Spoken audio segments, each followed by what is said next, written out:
Hola, xics! Com ja sabeu, hi ha diferents tipus de línies. Hi ha línies que són molt llargues i hi ha línies un poquet més curtetes.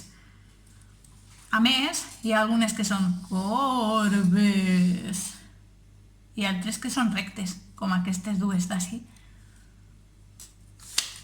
A més, també en tenim línies que són obertes i unes altres que són tancades.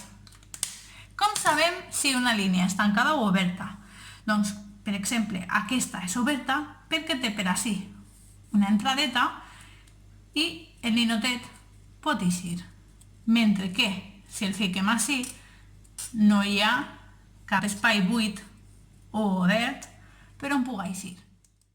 Ara, amb el material del qual disposeu per casa, com per exemple cordons de les sabates, palets o gomes per al monyo, llapisos, bolígrafs, tot allò que se us ocorrisca, podeu utilitzar-ho per a crear un dibuix amb línies de diferents tipus.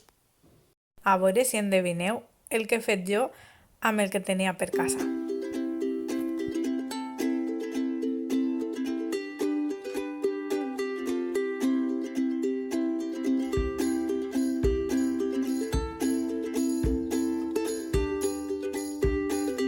Jo he utilitzat línies tancades i línies rectes. Ara et toca a tu.